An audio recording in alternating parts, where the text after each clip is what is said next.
నమస్తే. నా పేరు బోయపాటి రాంప్రసాద్. నేను 1974-76లో ఫారెస్ట్ రేంజర్స్లో సెలెక్ట్ అయ్యి ఎస్ఎఫ్ఆర్సి కోయంబత్తూరులో ట్రైనింగ్ అయ్యాము 2 సంవత్సరాలు. ఆ 2 సంవత్సరాల్లో మా బ్యాచ్లో కనకరత్నం గారని చెప్పి ఉన్నారు. ఆయన నాకు బాగా తెలుసు, బాగా పరిచయం. అంటే పర్టికులర్గా ట్రైనింగ్లో బాగా పరిచయం అయ్యారు. తర్వాత నేను బ్యాచ్ వాడో బ్యాచ్ ఉన్నా కూడా ఈయన పర్టికులర్ ఏంటంటే వ్యక్తిత్వం ప్రతి ఇన్స్ట్రక్టర్ కూడా ఈయన ప్రత్యేకమైన మనిషి అని గుర్తించాను తెచ్చుకున్న వాళ్ళతో ఉండేవారు. అలా విధంగా తర్వాత ఏంటంటే డిపార్ట్మెంట్కి వచ్చేసిన తర్వాత మాకు ఫస్ట్ టైము ఒక నాయకత్వ లక్షణం ఎట్లా ఉంటుందంటే నేను విజయవాడ రేంజర్స్ పనిచేసేటప్పుడు నేను అక్కడ ఇది ఫారెస్ట్ రేంజర్స్ మీటింగ్ కండక్ట్ చేసాము. ఆ కండక్ట్ చేసినప్పుడు ఈయన పోటీ చేస్తే మేమందరం, ఎందుకంటే అప్పుడు సీనియర్స్ జూనియర్స్ అని రకరకాలుగా ఉండేవారు. దానిలో ఎక్కువ మంది కాకుండా మా బ్యాచ్ నుంచి అవ్వాలనే ఉద్దేశంతో ఈయన నిలబెట్టి అంతా గెలిపించారు కనకరత్న గారిని. తర్వాత దాన్ని చాలా సక్సెస్ఫుల్గా ఎవరికి నష్టం కలిగించకుండా మా ఎవరికైనా సపోజ్ మాకు రేంజ్ ఆఫీసర్ ట్రైనింగ్లో స్టైపెండ్ వస్తే దాని కాదు, దీని పేరేంటి, ఫుల్ శాలరీ వచ్చేటట్టుగా గవర్నమెంట్తో పోట్లాడి వాళ్ళతో జీవో తీసుకొచ్చి దాన్ని సక్సెస్ఫుల్ చేశారు. అలాగే డిపార్ట్మెంట్లో సీనియర్స్తో ఆఫీస్తో గొడవ పెట్టుకుంటే హాని జరుగుతుంది తెలిసినా కూడా ధైర్యంగా వాళ్ళంతా ఎదుర్కొని మా రిప్రజెంటేషన్, మా సమస్యలంతా వాళ్ళకి దృష్టి తీసుకెళ్ళి అది ఏదో విధంగా తీర్చే విధంగా ట్రై చేసేవారు. అలాగే ఇప్పుడు ఏంటంటే రిటైర్మెంట్ అయిన తర్వాత కూడా మేము దాదాపు 2010-2000 ఆ ప్రాంతాల్లో రిటైర్ అయ్యాం. తర్వాత కూడా లీడర్షిప్ క్వాలిటీస్ వదులుకోకుండా ఆయన అందరితో పర్టికులర్గా సమాజ సేవ కోసం సీనియర్ సిటిజన్స్ని వాళ్ళ ఇంట్రెస్ట్ని కాపాడటం కోసం తెలంగాణ సీనియర్ సిటిజన్ ఫోరం అని చెప్పి ఓపెన్ చేసి వాళ్ళకి ఏమన్నా అవసరమైతే అన్ని రకాలుగా హెల్త్ ప్రాబ్లమ్స్ కానీ లేకపోతే ఏమైనా వేరే పెన్షన్ ప్రాబ్లమ్స్ కానీ ఇటువంటి దాని గురించి ఫైట్ చేసే వాళ్ళలో ధైర్యం కల్పించి వాళ్ళందరికీ అండగా నిలబడే ఒక ఫోరం పెట్టారు. అలాగే తర్వాత ఆయన పర్సనల్గా ఒక ఇబ్బంది వచ్చింది. ఎందుకంటే మేము దాదాపు 3 సార్లు మన రిటైర్ అయిన తర్వాత ఎస్ఎఫ్ఆర్సి బ్యాచ్ 2074-76 బ్యాచ్ అని చెప్పి ఆ బ్యాచ్లో రీయూనియన్ అని చెప్పేసి 2014-15 ప్రాంతాల్లో స్టార్ట్ అయింది.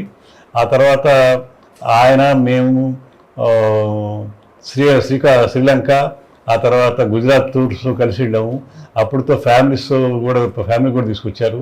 చాలా మంచి వ్యక్తి. ఎందుకంటే ఏదైనా చెప్పదలుచుకుంటే ముక్సుడు చెప్తారు, కానీ దొంగ తిరిగి లోపల ఒకటి బయట ఒకటి కాకుండా చాలా నిక్కచ్చిగా చెప్తారు.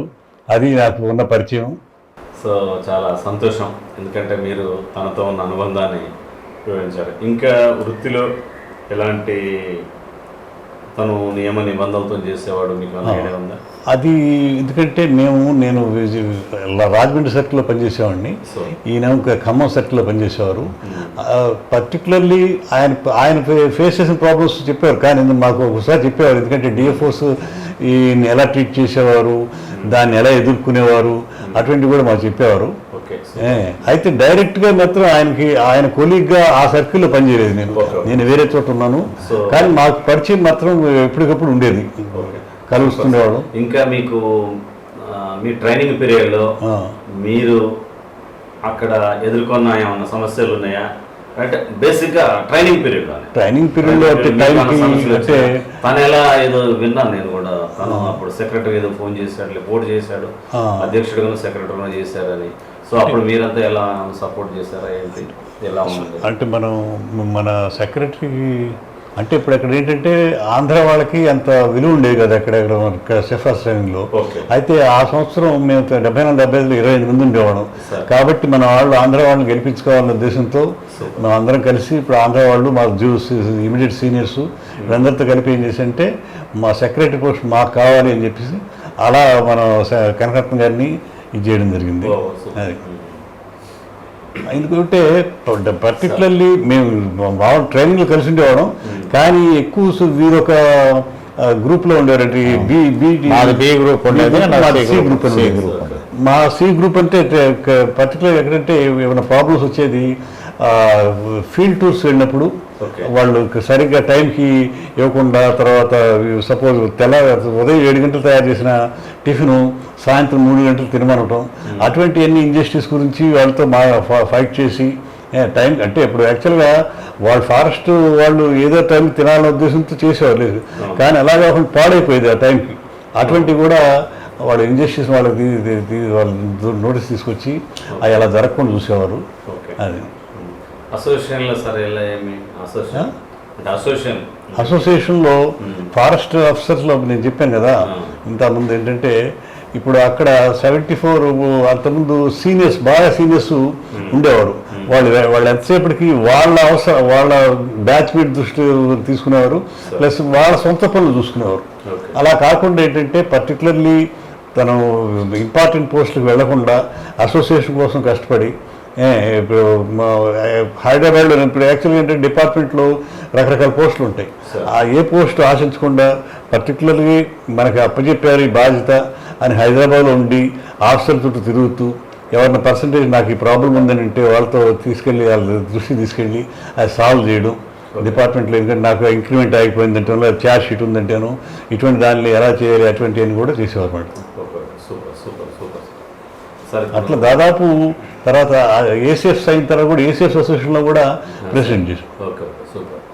ఎందుకంటే ఫైటింగ్ నేచర్ మెయిన్గా అవతల ఆఫీసర్స్ ఏమంటారో మనకి ఏమవుతుందో అని భయపడకుండా ఉన్న ఫ్యాక్ట్స్ తీసుకెళ్ళి ఇది జరుగుతుంది సార్, ఇది జరగలేదు, ఇది మీరు మాకు మా అసోసియేషన్కి ఇది ఉంది, ఇది కావాలి అని చెప్పి ధైర్యంగా అడిగేవారు.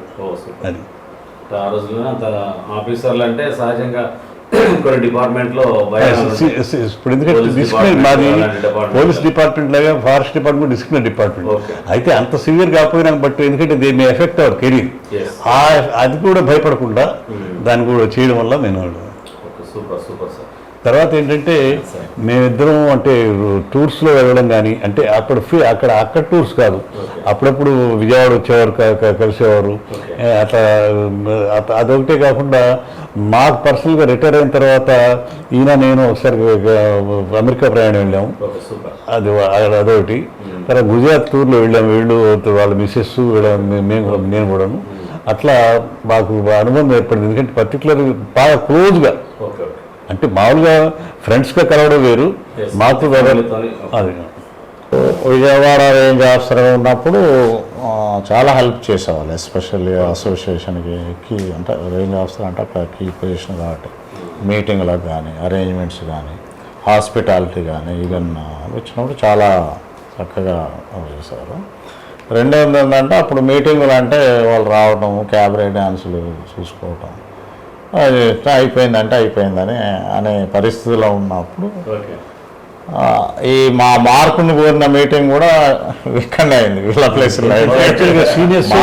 పొజిషన్ మేమే అసోసియేషన్ ప్రెసిడెంట్, మేమే సెక్రటరీ అని చెప్పి అది కాదు బ్రేక్ చేయాలని చెప్పి ఆయన తీసుకున్న డెసిషన్ వల్ల అదే అనమాట. వాళ్ళందరూ నిలబడి మంచి సపోర్ట్ ఉండేది. అంటే ఇప్పుడు ఎట్లా ఉంటుందంటే వారు అన్నట్టుగా డైరెక్ట్గా చూసింది వేరు, డైరెక్ట్గా చూడకపోయినా విని సపోర్ట్ చేయటం వేరు. ఆ బ్యాచ్లో ఉన్నా కూడా మాకు 3 గ్రూప్స్ ఉంటాయి ఒకటే బ్యాచ్లో, 3 ఇన్స్ట్రక్టర్ వేరే ఉంటారు. ఆయన సిలో ఉండేవాడు, మేము బీలో ఉంటాం. మా ట్రైనింగ్ ఆయన ఉంటాడు, వీళ్ళ ట్రైనింగ్ ఇంకో ఆయన ఉంటాడు, అంతా ఒకటే. ఆయన కూడా అంటే హ్యాండిల్ చేస్తుంది, కన్వీనియంట్ ప్రాక్టికల్గా వచ్చేటప్పుడు వేరు గ్రూపులు చేసేవారు. ఆ గ్రూపుల్లో ఆ చుట్టుపక్కల వాళ్ళతో వస్తుంది, కానీ ఏంటంటే రెగ్యులర్గా వస్తుంది. కాకపోతే వాళ్ళు చెప్తే వీళ్ళంటారు. ఇప్పుడు ఫర్ ఎగ్జాంపుల్ బస్సుల నుంచి దిగిపో అన్న ఇన్సిడెంట్ వీళ్ళ ముందు జరగలేదు, కానీ వీళ్ళకి వాళ్ళు చెప్తారుగా, వింటారు. వచ్చిన తర్వాత ఇట్లా అయిందట, విన్నారా మీరు? అది దింపేసి మన హరికృష్ణ గారు దింపే అట్లా విన్నారు. కానీ చూసిన వాళ్ళు ఎవరంటే బీ బ్యాచ్ వాళ్ళు చూస్తారు. ఆ బీ బ్యాచ్ వాళ్ళని అడిగితే మీకు చూసిన అట్లా. ఎందుకంటే కొద్దిగా in the name of discipline వాళ్ళు కొద్దిగా హార్బుల్ చేసేవారు, అది ఫైట్ చేసేవారు. ఇది కరెక్ట్ కాదు సార్ మీకు